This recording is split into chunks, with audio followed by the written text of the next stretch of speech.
초가을 강변 재래시장은 고등어 연기와 삶은 옥수수 냄새로 가득했습니다. 파출소 경위 박도영은 새벽 순찰을 돌며 시장 인사에 익숙한 미소를 흘렸습니다. 56의 나이에도 굳건한 어깨와 단정한 제복 차림새가 동네 사람들에게 믿음을 주었죠. 이른 아침부터 분주한 상인들의 손놀림 사이로 도영의 발걸음은 자연스럽게 스며들었습니다. 경위님, 오늘 저녁 상조회 모임 꼭 오세요. 상인회장 김복자가 손짓했습니다. 67살의 복자는 이 시장에서 30년을 버텨온 터줏대감이었습니다. 주름진 손에는 세월의 흔적이 깊었지만 여전히 또렷한 눈빛으로 시장을 지켜나가고 있었죠. 도영은 늘 그랬듯 가보조하고 지나쳤지만 마음속엔 오래 묻은 가시가 꿈틀댔습니다. 1998년 화재. 그날의 기억이 스쳐 지나갔습니다. 아버지 박춘배는 상조의 금품 유용 혐의를 쓴 채 세상을 떠났습니다. 증거는 없었습니다. 동네는 조용히 덮었습니다. 하지만 28살 청년 경찰이던 도영의 가슴엔 의문이 박혔습니다. 아버지는 그런 분이 아니었거든요. 성실하고 정직했던 분이셨습니다. 동네 사람들을 위해 밤잠을 설치며 일하셨던 분이었어요. 그때의 상황이 생생히 떠올랐습니다. 화재 현장에서 검게 그을린 장부 조각들, 동네 사람들의 수군거리는 소리, 그리고 아버지의 마지막 순간이 떠올랐습니다. 화염이 번져오기 전 아버지는 사람들을 향해 외쳤습니다. 나는 돈을 만진 적이 없다. 하지만 상조의 장부에는 아버지의 이름이 선명했고 화재로 인해 모든 증거가 사라졌었죠. 파출소 안으로 들어서니 막내 최미정이 보고서를 내밀었습니다. 48살의 미정은 꼼꼼한 성격으로 동료들의 신뢰를 받고 있었습니다. 경찰이 된 지 15년째 작은 일 하나도 놓치지 않는 세심함이 돋보였어요. 최근 한 달 현금은 멀쩡한데 장부만 사라집니다. 상조의 장부, 외상 장부, 보증 기록. 돈기를 바꾸려는 의도 같아요. 미정이 신중하게 말했습니다. 도영은 보고서를 꼼꼼히 살펴보았습니다. 신고 접수 내역을 보니 패턴이 보였습니다. 모두 현금은 그대로 두고 장부만 가져간 것이었어요. 일반적인 절도와는 다른 양상이었습니다. 누군가가 의도적으로 기록을 지우려 한다는 생각이 들었습니다. 이상하네. 돈은 두고 장부만 가져간다고? 도영이 중얼거렸습니다. 네, 그래서 더 의심스러워요. 장부엔 뭐가 있을까요? 미정의 말에 도영은 창밖 강물을 바라보았습니다. 잔잔히 흐르는 물결이 아침 햇살에 반짝였지만 마음은 편하지 않았습니다. 장부가 사라지면 명예도 사라진다는 생각이 스쳤거든요. 아버지가 돌아가신 후 27년이 흘렀지만 여전히 동네 사람들의 시선이 부담스러웠습니다. 경위님, 혹시 예전 일과 관련이 있을까요? 미정이 조심스럽게 물었습니다. 도영은 잠시 말을 멈췄습니다. 모르겠어. 하지만 그냥 넘어갈 수는 없지. 시장에서 돌아오는 길에 만난 할머니 하나가 도영을 붙잡았습니다. 경위님, 우리 동네가 요즘 이상해요. 밤마다 누군가 돌아다니는 것 같고 개들이 자꾸 짖어대요. 어디서 그런 소리가 들리던가요? 강 쪽이에요. 특히 폐공장 근처에서. 도영은 고개를 끄덕이며 할머니의 말을 기억해 두었습니다. 작은 단서라도 놓칠 수 없었거든요. 파출소로 돌아온 도영은 오랜 고민에 빠졌습니다. 아버지의 일로 상처받은 마음이 아직도 아물지 않았는데 또다시 비슷한 사건이 벌어지고 있었습니다. 이번엔 진실을 밝혀내고 싶었어요. 더 이상 누명을 쓰는 사람이 없었으면 좋겠다는 마음이 간절했습니다. 미정아, 순찰 나갈 준비해. 오늘은 강변을 꼼꼼히 돌아보자. 네, 경위님. 두 사람은 순찰차에 올라탔습니다. 강변도로를 따라 천천히 달리는 차창 밖으로 평화로운 풍경이 펼쳐졌습니다. 하지만 도영의 마음은 평온하지 않았습니다. 최근 장부들이 사라지는 일이 계속되고 있었고 뭔가 큰 일이 벌어질 것 같은 불안감이 엄습했거든요. 순찰차는 강물을 따라 계속 달렸습니다. 도영은 창밖을 바라보며 생각에 잠겼습니다. 오늘도 평범한 하루가 될 줄 알았는데 곧 예상치 못한 일들이 벌어지게 될 줄은 몰랐죠. 아버지의 억울함을 풀어줄 수 있는 기회가 찾아올 줄은 더더욱 몰랐습니다. 한낮 강변도로를 순찰하던 도영과 미정의 앞에 예상치 못한 일이 벌어졌습니다. 기익 순찰차 앞을 작은 새끼 백구가 가로막았습니다. 하얀 털에 검은 점이 몇 개 있는 강아지는 작고 젖은 코로 유리창을 두드리며 낑낑거렸습니다. 어머, 저 강아지 좀 봐요. 미정이 놀라며 말했습니다. 저리가. 도영이 운전석 창을 조금 내렸습니다. 그 순간 새끼 백구가 재빠르게 차 안으로 몸을 밀어넣으며 도영의 바짓단을 물고 끌었습니다. 작은 이빨이 옷감을 꽉 물고는 놓지 않았어요. 이 녀석이 뭘 하려는 거야? 도영이 당황했습니다. 새끼 백구는 계속해서 끌어당겼습니다. 마치 어디론가 데려가려는 듯한 행동이었어요. 도영과 미정은 궁금증에 차에서 내렸습니다. 새끼 백구는 앞장서서 강 쪽으로 향했습니다. 꼬리를 흔들며 뒤돌아보는 모습이 간절해 보였어요. 따라가 보죠, 경위님. 미정이 제안했습니다. 두 사람은 새끼 백구를 따라 강변으로 내려갔습니다. 콘크리트 계단을 내려가자 교각 아래 어두운 그늘이 나타났습니다. 그곳에서 충격적인 광경이 펼쳐졌어요. 어미 진돗개 한 마리가 앞발이 철근에 걸린 채 힘겹게 몸을 버티고 있었습니다. 하얀 털은 흙과 먼지로 얼룩져 있었고 상처난 부위에서는 붉은 흔적이 조금 배어 나오고 있었습니다. 그 옆에는 한 노인이 의식을 잃은 채 쓰러져 있었어요. 119. 미정이 즉시 응급 전화를 걸었습니다. 도영은 서둘러 어미 진돗개에게 다가갔습니다. 가는 목줄에 설매라는 이름이 있었습니다. 괜찮아, 설매야. 금방 빼줄게. 또 개의 목에는 낡은 천 조각이 묶여 있었습니다. 조심스럽게 천 조각을 풀어보니 그 안에 무언가가 적혀 있었어요. 덜덜한 필체로 쓰인 숫자들이 보였습니다. 831.98 실핀으로 고정되어 있는 메모였습니다. 글씨가 흔들리는 것으로 보아 급하게 쓴 것 같았어요. 전화번호. 아니야. 뭔가 코드 같은데? 도영이 중얼거렸습니다.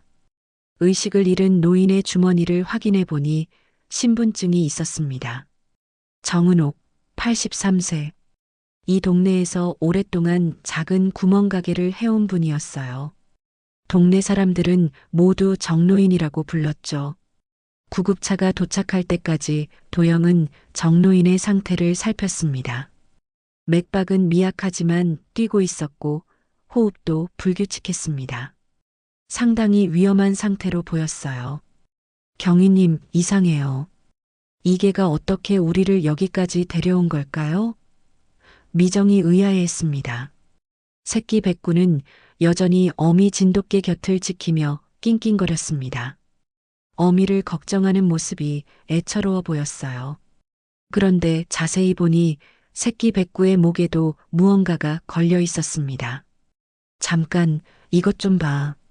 도영이 새끼 백구의 목에서 작은 황동 열쇠를 발견했습니다. 오래된 열쇠였지만 잘 닫혀 있어서 중요한 물건임을 알 수 있었어요. 열쇠에는 희미하게 각인된 글씨가 있었습니다. 목욕탕 98, 숫자 98이 선명하게 새겨져 있었습니다. 앞서 1000조각에서 본 숫자와 같은 98이었어요. 구급대원들이 정노인을 들것에 올렸습니다. 병원으로 급히 이송해야 합니다. 상태가 심각해요. 도영과 미정은 구급차를 따라 병원으로 향했습니다.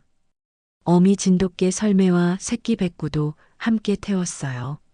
수의사의 응급처치가 필요했거든요. 병원 응급실은 분주했습니다. 정로인은 의식을 되찾지 못했고 의사들은 긴급 수술을 준비했어요. 도영은 병실 밖에서 초조하게 기다렸습니다. 경위님, 파출소에서 연락 왔어요. 미정이 휴대폰을 건넸습니다. 전화를 받은 도영의 표정이 굳어졌습니다. 시장에서 또 다른 신고가 들어온 것이었어요. 시장 창고 금고는 그대로인데 장부가 통째로 없어졌다고요. 상조의 장부도 사라졌다고 합니다.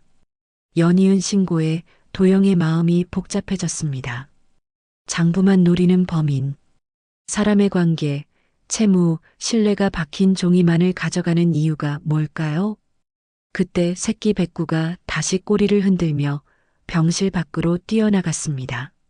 마치 또 어디론가 안내하려는 듯한 행동이었어요. 또 뭔가 보여주려는 것 같네요. 미정이 말했습니다. 도영과 미정은 새끼 백구를 따라 병원을 나섰습니다. 이번에는 어디로 데려갈까요? 목에 걸린 황동 열쇠와 목욕탕 98이라는 단서가 무엇을 의미하는지 궁금했어요. 새끼 백구는 확신에 찬 발걸음으로 앞장섰습니다. 마치 정확한 목적지를 알고 있는 것처럼 말이에요. 도영은 아버지의 일과 관련이 있을까 하는 생각이 들었습니다.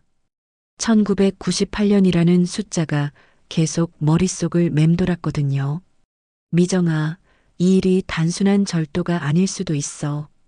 도영이 진지하게 말했습니다. 무슨 뜻이에요? 누군가가 의도적으로 과거를 지우려 하는 것 같아. 두 사람은 새끼 백구를 따라 걸으며 다음 단서를 찾아 나섰습니다. 과연 황동 열쇠가 열어줄 비밀은 무엇일까요? 새끼 백구를 따라 걷던 도영과 미정은 오래된 공중 목욕탕 앞에 멈춰 섰습니다. 한강탕이라는 낡은 간판이 바람에 삐걱거렸어요.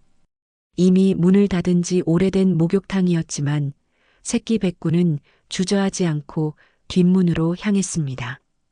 여기가 맞나 봐요. 미정이 목욕탕 간판을 올려다보며 말했습니다.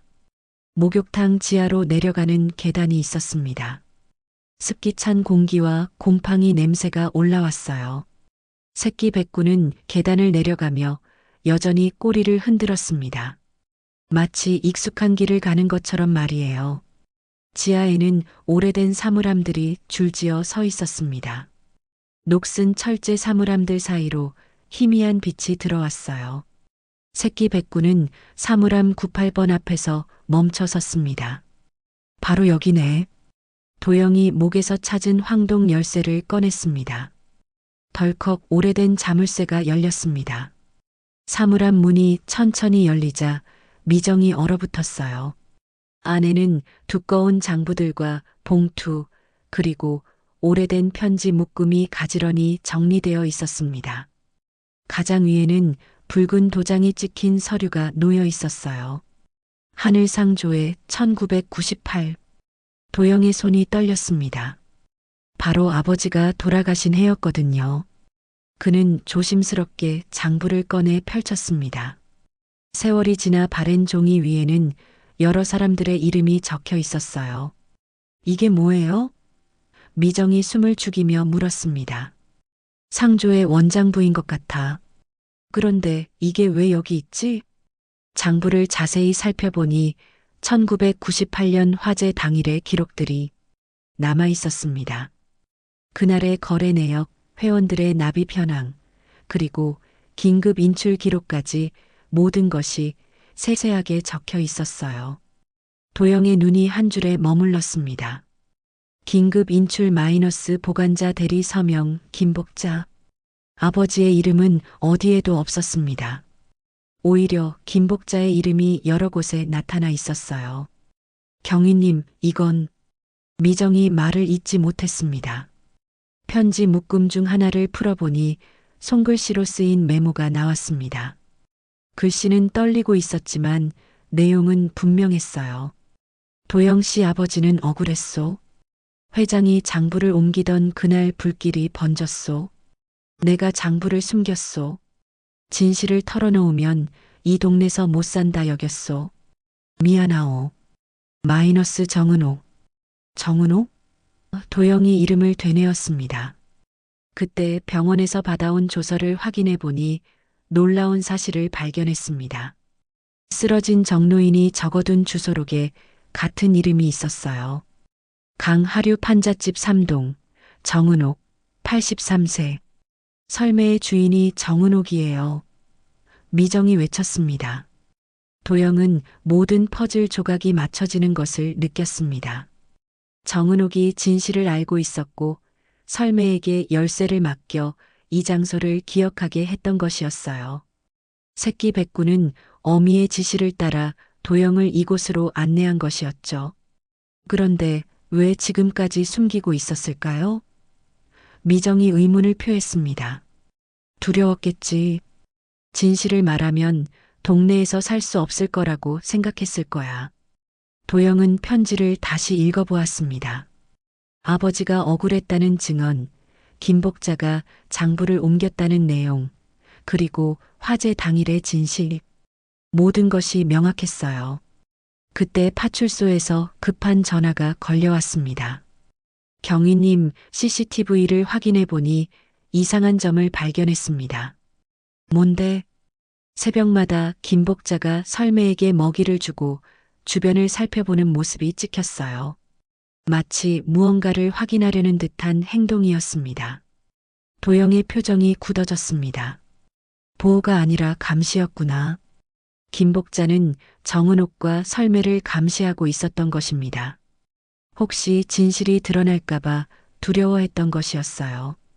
그동안 상조의 모임에 도영을 불러내려 했던 것도 같은 맥락이었죠.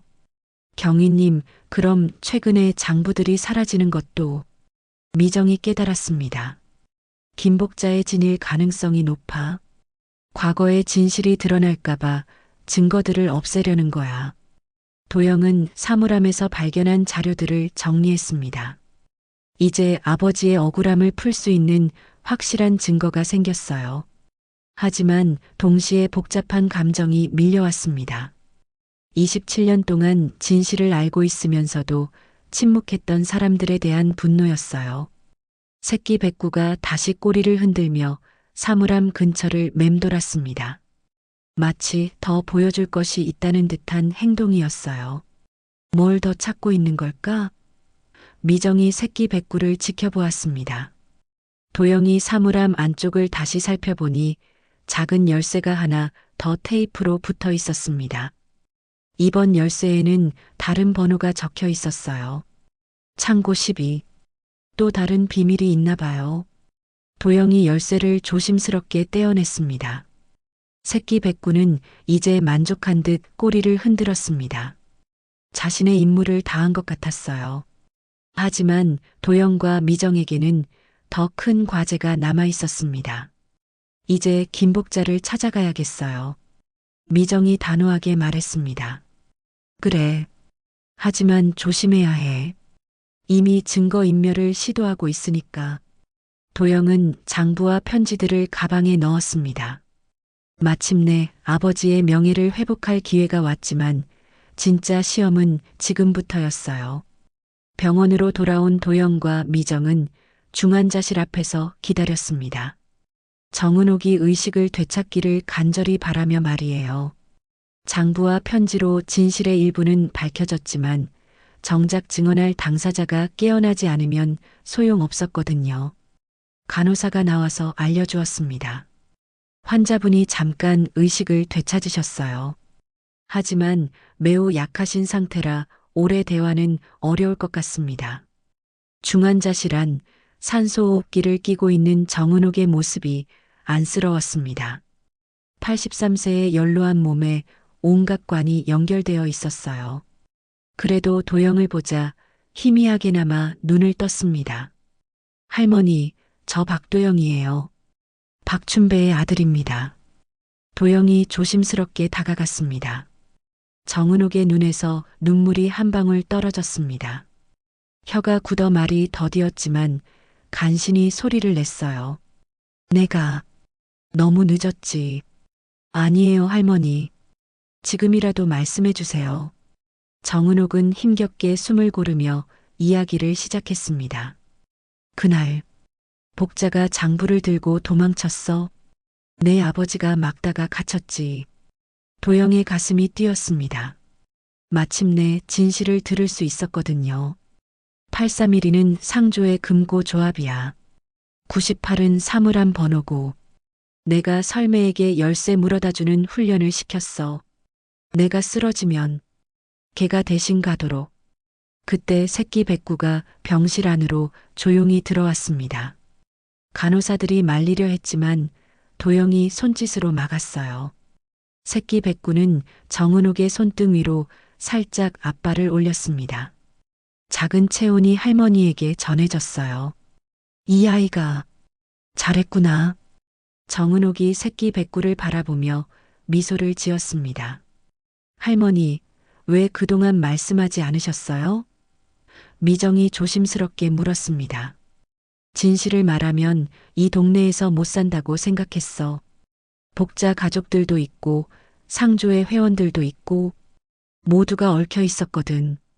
정은옥은 계속해서 힘겨운 증언을 이어갔습니다. 최근에 복자가 자꾸 찾아와. 설매가 무슨 짓을 하는지 확인하러. 내가 입을 열까봐 두려워했나 봐. 그래서 장부들을 없애고 있는 거군요.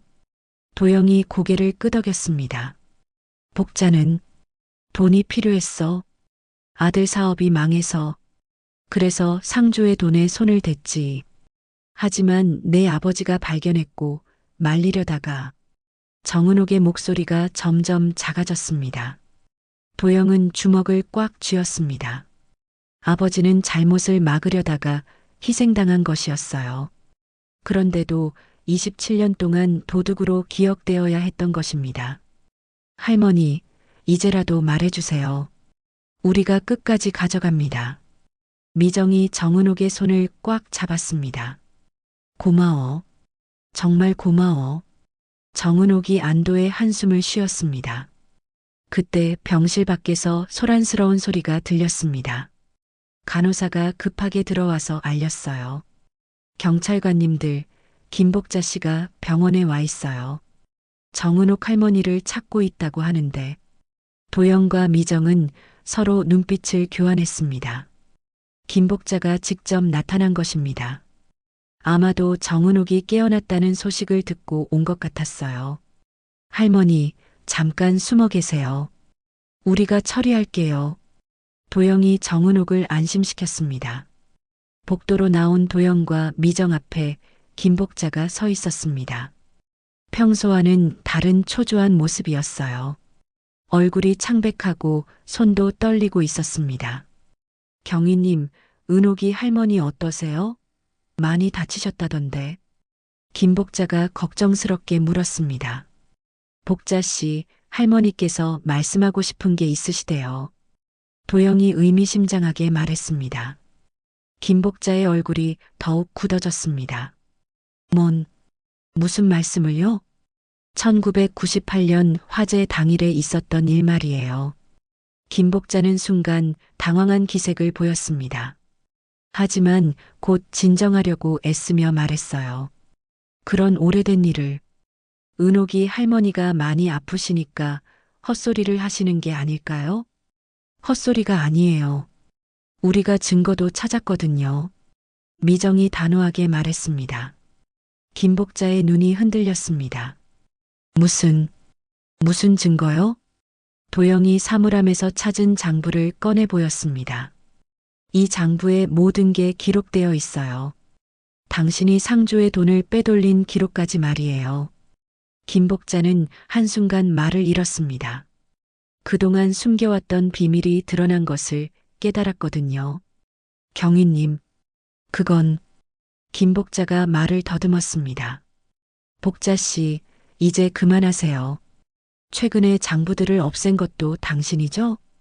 도영이 차분하지만 단단한 목소리로 물었습니다. 김복자는 주저앉을 것처럼 흔들렸습니다. 27년간 숨겨왔던 죄책감과 두려움이 한꺼번에 밀려온 것 같았어요. 미안해요. 정말 미안해요. 김복자가 결국 고개를 숙였습니다. 도영은 복잡한 마음이었습니다. 분노와 동시에 안타까움도 느꼈거든요. 하지만 아버지의 명예를 위해서라도 진실은 밝혀져야 했습니다. 새끼 백구가 도영의 발밑으로 와서 꼬리를 살랑거렸습니다. 마치 모든 일이 잘 풀리고 있다고 말하는 것 같았어요. 김복자의 자백을 받고 파출소로 향하던 길, 도영의 휴대폰이 연달아 울렸습니다. 화면에는 지역 커뮤니티 알림이 폭주하고 있었어요. 상조의 비리, 경찰 아버지 연루 의혹, 오랜 은폐. 제목만 봐도 가슴이 철렁 내려앉았습니다. 누군가가 사건 소식을 흘린 것 같았어요. 댓글창은 이미 불길처럼 번지고 있었습니다. 그 경찰 집안이네. 역시 그럴 줄 알았어. 아버지가 그랬는데 아들이 수사한다고? 덮으려는 거 아니야? 미정이 도영의 표정을 보고 걱정스럽게 물었습니다. 경위님, 무슨 일이에요? 인터넷에 소문이 퍼지기 시작했어. 내가 아버지 일을 덮으려 한다는 식으로 왜곡되고 있어. 도영은 스마트폰 화면을 보며 한숨을 쉬었습니다. 진실을 밝히려고 노력했는데 오히려 의혹만 커지고 있었어요. 27년 전과 똑같은 상황이 반복되는 것 같았습니다. 파출소에 도착하자마자 지휘부에서 전화가 걸려왔습니다. 도영이 전화를 받는 동안 얼굴이 점점 굳어졌어요. 네, 알겠습니다. 도영이 전화를 끊고 주저앉았습니다. 뭐라고 하셨어요? 미정이 다가왔습니다. 사건에서 배제되었어. 이해 충돌 때문에 더 이상 수사에 참여할 수 없다는 거야. 순간 희망에서 추락으로 도영은 마치 허공에서 떨어지는 기분이었습니다. 드디어 아버지의 억울함을 풀 수 있을 거라고 생각했는데 가장 중요한 순간에 손발이 묶인 것이었어요. 그럼 어떻게 해요? 김복자 씨 조사는? 미정이 당황했습니다. 다른 팀에서 맡게 될 거야. 나는 그냥 구경꾼이 되는 거지. 도영의 목소리에는 깊은 좌절이 담겨 있었습니다. 27년을 기다린 진실이 눈앞에 있는데 손을 뻗을 수 없다니. 아버지가 돌아가실 때의 무력감이 다시 밀려왔어요. 그때 파출소 창밖으로 지평선 너머에서 검은 연기가 솟아오르는 것이 보였습니다. 연기 기둥이 하늘로 치솟고 있었어요. 저게 뭐죠? 미정이 창문으로 다가갔습니다. 도영도 함께 바라보았습니다. 폐공장 단지 쪽에서 나는 연기였어요. 바람이 불어오면서 타는 냄새가 느껴졌습니다. 종이 타는 냄새야. 미정이 숨을 들이쉬며 외쳤습니다. 도영의 눈이 번쩍 떴습니다. 장부를 태우려는 거다. 비록 공식 수사에서는 배제되었지만 현장에서 벌어지는 증거인멸을 막는 것은 경찰의 의무였습니다. 도영과 미정은 서둘러 순찰차에 올라탔어요. 119에 신고했습니다. 미정이 소방서에 연락했습니다. 폐공장으로 향하는 길에 도영의 마음은 복잡했습니다. 김복자가 마지막 발악을 하는 것 같았어요. 남은 증거들까지 모두 태워서 완전히 입을 막으려는 것이었죠. 경위님, 저희가 막을 수 있을까요? 미정이 걱정스럽게 물었습니다. 막아야 해. 이게 마지막 기회일 수도 있어. 폐공장 입구에 도착하니 이미 연기가 자욱했습니다. 오래된 공장 건물 사이사이에서 불길이 번지고 있었어요. 하지만 다행히 소방차도 거의 동시에 도착했습니다. 안에 사람이 있을 수도 있습니다. 도영이 소방관에게 외쳤습니다. 공장 안쪽에서는 누군가가 허둥지둥하는 소리가 들렸습니다. 김복자의 목소리 같았어요. 그리고 젊은 남자의 목소리도 함께 들렸습니다. 이모, 이거 다 태우면 정말 끝나는 거예요? 그래야 해. 이제라도 모든 걸 없애야 해. 도영은 소방관들과 함께 공장 안으로 들어갔습니다. 연기가 자욱해서 앞이 잘 보이지 않았지만 불길을 따라가면 사람들이 있는 곳을 찾을 수 있을 거라고 생각했어요. 공장 안쪽 장부 조각들이 불꽃에 타들어가고 있었습니다. 김복자와 젊은 남자가 서류를 불 속에 던져넣고 있었어요. 젊은 남자는 김복자의 조카인 윤태성으로 보였습니다. 김복자 씨, 도영이 큰 소리로 불렀습니다. 김복자는 깜짝 놀라며 뒤돌아봤습니다. 얼굴이 그을음으로 더러워져 있었고 눈빛은 절망적이었어요. 경위님, 왜 여기까지? 증거를 태워봤자 소용없어요. 이미 다 알고 있으니까. 하지만 김복자는 포기하지 않았습니다. 마지막 장부 뭉치를 불 속에 던지려고 했어요. 그 순간 천장에서 타는 나무 조각이 떨어져 내렸습니다. 위험해. 미정이 소리쳤습니다. 도영은 본능적으로 김복자를 밀어냈습니다. 타는 나무 조각은 도영의 어깨를 스쳤고 장부는 바닥으로 떨어졌어요. 새끼 백구가 어디선가 나타나서 재빠르게 뛰어들어 장부 꾸러미를 이빨로 물고 안전한 곳으로 끌어냈습니다. 잡아. 미정이 장갑 낀 손으로 꾸러미를 낚아챘습니다. 김복자는 주저앉으며 절규했습니다. 그날도 내 아버지가 그랬어. 나를 막다가. 불길에. 그럼 말해요. 장부를 누가 훔쳤는지. 도영이 간절히 외쳤습니다. 윤태성이 더 이상 견디지 못하고 털어놨습니다. 이모가 그랬어요. 새벽마다 장부만. 돈은 안 건드렸어요. 사람들을 묶어야 조용해진다면서. 소방호스의 물줄기가 불길을 잡기 시작했습니다. 연기가 거치면서 현장이 조금씩 드러났어요. 도영은 가까스로 구한 장부를 보며 안도의 숨을 쉬었습니다. 화재 현장에서 돌아온 다음 날 병원은 조용했습니다.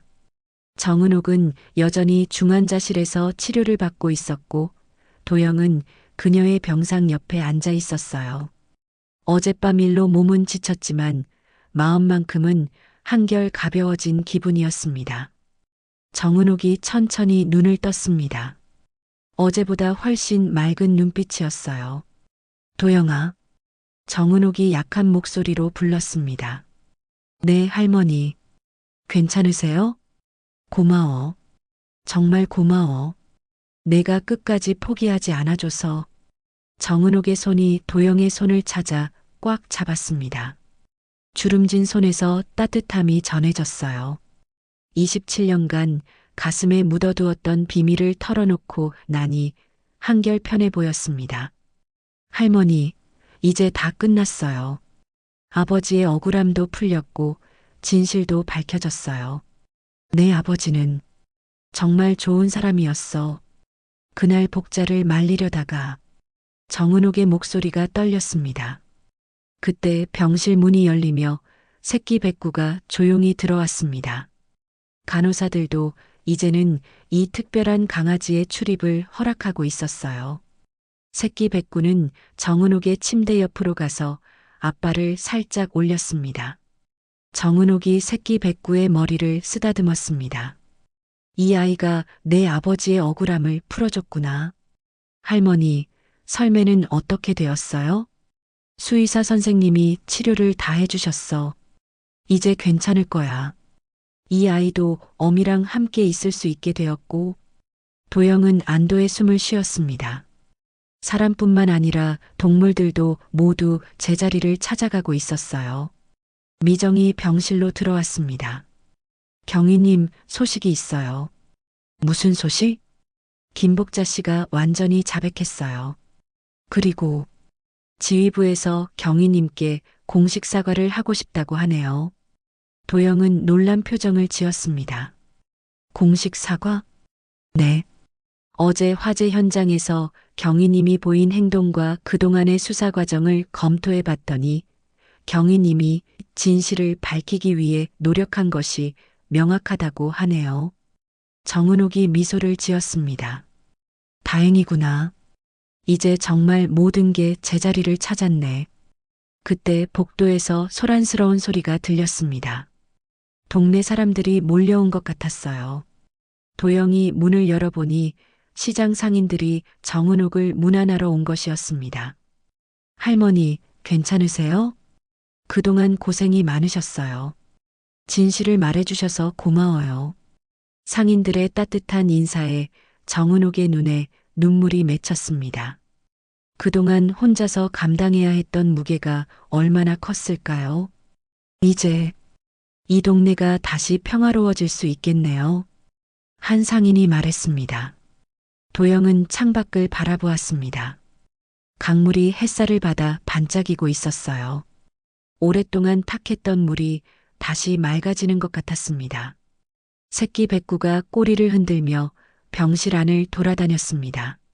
사람들이 많이 와서 신이 난 것 같았어요. 모든 사람들이 새끼 백구를 쓰다듬어 주었습니다.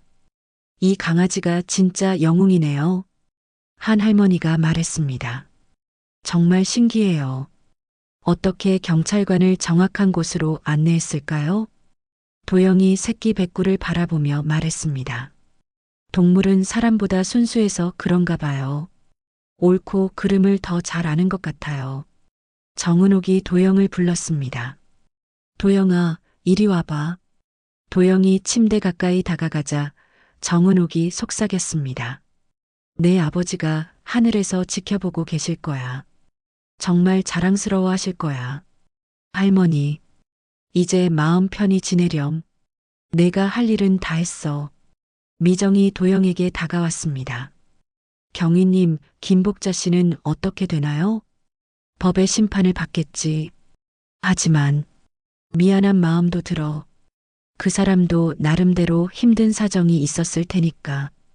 그래도 잘못은 잘못이에요. 경위님 아버지가 억울하게 돌아가셨는데 도영은 고개를 끄덕였습니다. 맞아. 하지만 복수보다는 진실을 밝히는 게 더 중요했어. 이제 아버지의 명예도 회복되었고 정은옥이 다시 말했습니다. 도영아, 설매와 새끼는 내가 계속 돌볼 테니까 걱정하지 마라. 할머니가 혼자서 어떻게 해요? 제가 도와드릴게요. 아니야. 이 아이들이 있으면 외롭지 않을 거야. 그리고 이제는 진실을 숨기지 않고 살 수 있으니까 마음이 한결 가벼워졌어. 병실은 따뜻한 분위기로 가득했습니다. 오랫동안 억눌렸던 진실이 밝혀지고 모든 사람들이 제자리를 찾아가고 있었어요. 새끼 백구가 도영의 발치에 앉았습니다. 꼬리를 천천히 흔들며 도영을 올려다보는 모습이 대견해 보였어요. 이 아이에게 이름을 지어주면 어떨까요? 미정이 제안했습니다. 좋은 생각이네. 뭐라고 지을까? 정은옥이 웃으며 말했습니다. 진실이 우리가 잃어버렸다가 되찾은 거니까. 모든 사람들이 고개를 끄덕였습니다. 새끼 백구도 마치 자신의 이름을 알아듣는 것처럼 더 신나게 꼬리를 흔들었어요. 사흘 후 폐공장에서 완전히 타지 않은 장부들을 정리하던 중 충격적인 사실이 드러났습니다. 김복자와 조카 윤태성이 태우려던 서류 더미 속에서 더 많은 증거가 발견된 것이었어요. 경위님, 이것 좀 보세요. 미정이 흥분된 목소리로 불렀습니다. 도영이 다가가 보니 1998년부터 최근까지의 상조의 장부가 모두 있었습니다. 김복자가 27년간 조금씩 빼돌린 돈의 규모가 상상 이상이었어요. 이렇게 많은 돈을. 도영이 한숨을 쉬었습니다. 장부를 자세히 살펴보니 김복자의 아들 사업 실패 이후 더욱 빈번하게 돈을 빼돌린 흔적이 있었습니다. 그리고 최근 몇 달간은 거의 매주 장부를 조작한 기록이 남아 있었어요. 수사본부에서 도영을 불렀습니다. 어제까지만 해도 사건에서 배제되었던 도영이었지만 진실이 밝혀지면서 상황이 완전히 뒤바뀐 것이었죠. 박경희, 이번 사건 수사에 대해 공식적으로 사과드립니다. 서장이 정중하게 말했습니다. 괜찮습니다. 저도 이해합니다. 아버님의 명예 회복을 위한 공식 절차도 진행하겠습니다. 27년간 억울함을 참으셨는데 도영은 고개를 끄덕였습니다. 드디어 아버지의 누명이 완전히 벗겨지는 순간이었어요. 그날 저녁 강변시장은 특별한 분위기였습니다. 상인회에서 긴급회의를 열었거든요. 김복자 사건으로 상조의 운영에 큰 변화가 필요했기 때문이었습니다. 이제 새로운 시작을 해야겠어요. 한 상인이 말했습니다. 그동안 박춘배 어르신께 정말 죄송했습니다. 도영 경위님도 얼마나 힘드셨을까요? 상인들의 진심 어린 사과를 들으며 도영은 마음 한구석이 따뜻해졌습니다. 27년 만에 아버지가 다시 이 동네 사람들의 마음속에 올바른 모습으로 자리 잡게 된 것이었어요. 회의가 끝나고 도영이 강변을 걷고 있을 때 설매와 진실이가 나타났습니다. 어미개의 상처도 많이 나아 보였고 새끼는 더욱 건강해진 것 같았어요. 너희들 어디 갔다 왔니? 도영이 반갑게 인사했습니다. 진실이가 꼬리를 흔들며 도영의 주위를 맴돌았습니다. 설매도 조용히 다가와서 도영의 손을 킁킁 냄새 맡았어요. 그때 정은옥이 지팡이를 짚고 천천히 걸어왔습니다. 퇴원한 지 이틀째였지만 많이 회복된 모습이었어요. 도영아, 산책하고 있었구나. 정은옥이 미소 지으며 말했습니다. 할머니, 혼자 나오시면 어떻게 해요? 제가 모셔다 드릴 텐데. 괜찮아. 이 아이들이 함께 있으니까. 정은옥은 강물을 바라보며 깊은 숨을 쉬었습니다. 이제 정말 마음이 편해졌어. 내 아버지한테 빚을 다 갚은 것 같아서. 할머니, 빚이 무슨 빚이에요? 오히려 저희가 감사해야죠. 그래도 그동안 너무 오랫동안 침묵했으니까. 도영과 정은옥은 나란히 강변을 걸었습니다. 설매와 진실이도 함께 따라왔어요. 평화로운 저녁 시간이었습니다. 할머니, 김복자 씨는 어떻게 될까요? 도영이 조심스럽게 물었습니다. 법대로 처벌받겠지. 하지만 그 사람도 나름대로 힘들었을 거야. 저도 그런 생각이 들어요. 미워할 수만은 없더라고요. 정은옥이 도영을 바라보며 말했습니다. 내 아버지도 그런 분이셨어. 미워하기보다는 이해하려고 하시는 분이셨지. 그때 멀리서 소방차 사이렌 소리가 들렸습니다. 도영과 정은옥은 걸음을 멈추고 귀를 기울였어요. 또 어디서 불이 났나? 정은옥이 걱정스럽게 말했습니다.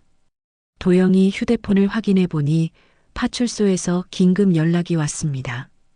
폐공장 근처에서 또 다른 화재가 발생했다는 내용이었어요. 할머니, 죄송해요. 급한 일이 생긴 것 같아요. 그래, 어서 가렴. 조심해야 해. 도영이 서둘러 현장으로 향하려는 순간 진실이가 갑자기 짖기 시작했습니다. 평소와는 다른 급한 짖음이었어요. 왜 그러니? 도영이 진실이를 바라보았습니다.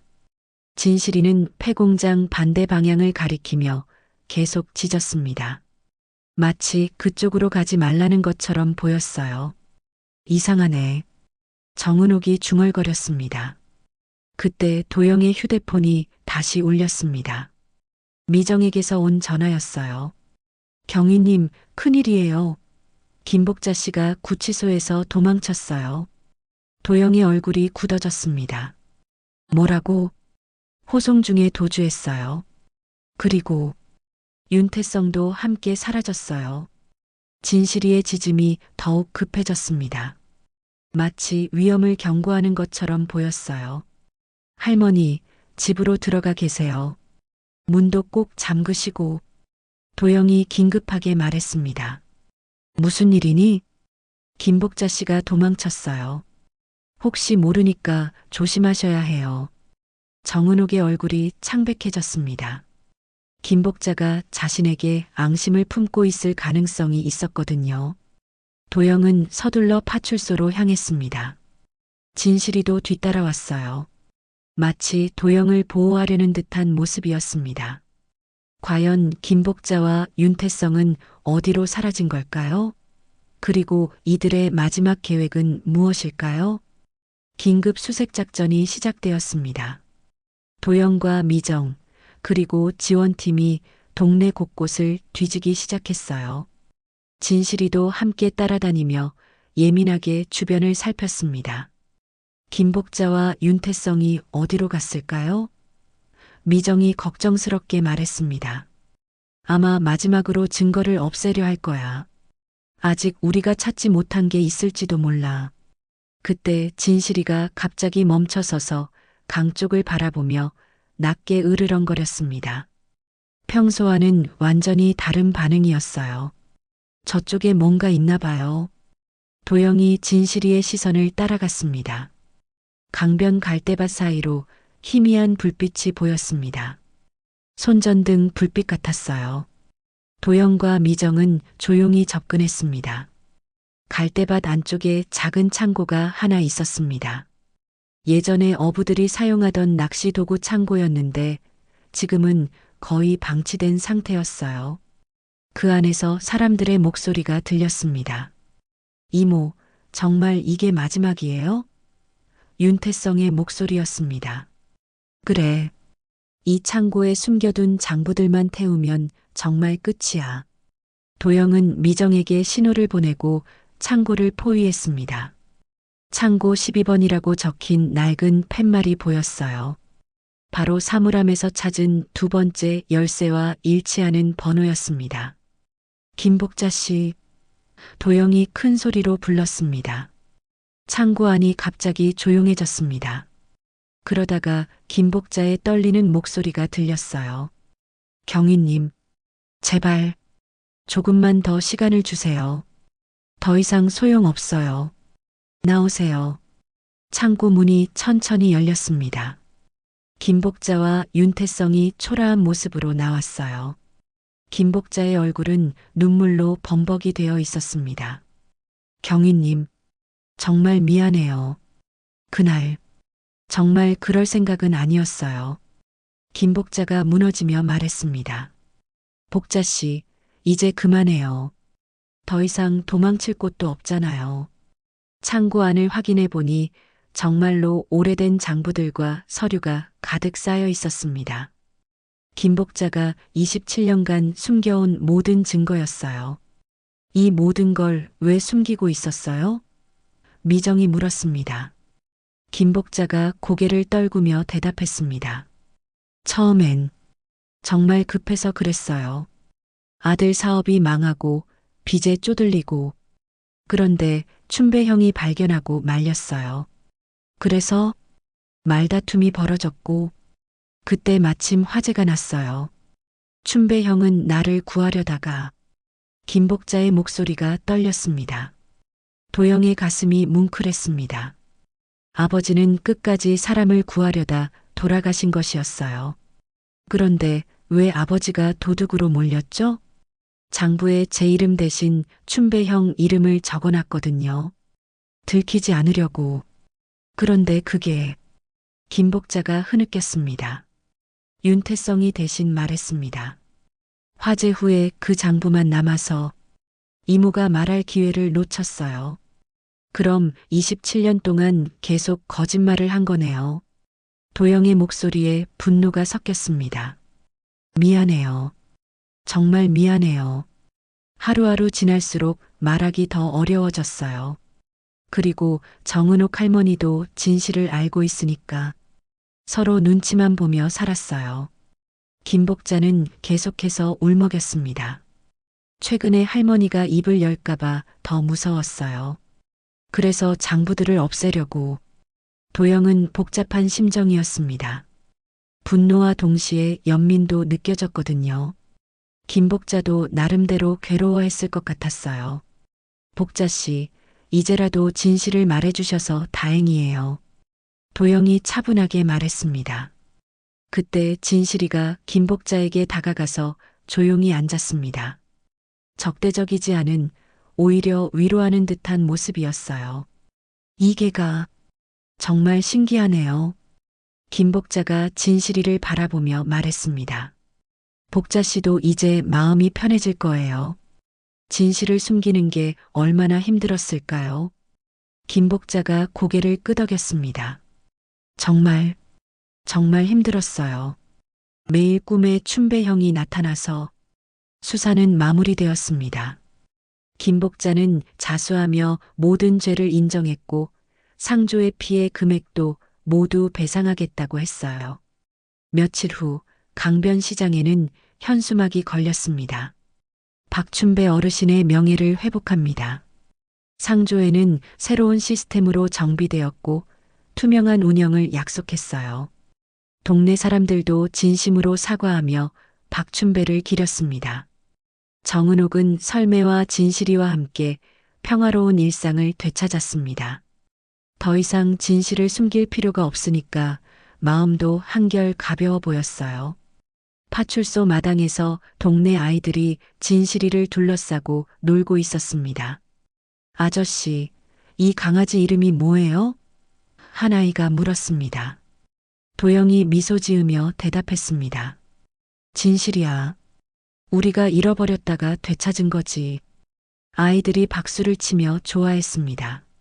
진실이도 꼬리를 흔들며 즐거워했어요. 노을이 강물에 길게 번졌습니다. 도영은 하늘을 올려다보며 생각했습니다. 아버지, 이제 그날의 불길이 바람에 꺼졌습니다. 아버지의 명예도 이 동네의 평화도 모두 되찾았어요. 설매와 진실이는 파출소 현관 앞에 나란히 앉아 꼬리를 천천히 흔들었습니다. 오래된 동네의 상처가 천천히 아물어가고 있었어요. 진실은 때로 늦게 밝혀지기도 하지만 결국은 드러나게 마련입니다. 그리고 그 진실이 사람들의 마음을 치유하고 새로운 시작을 가능하게 하죠.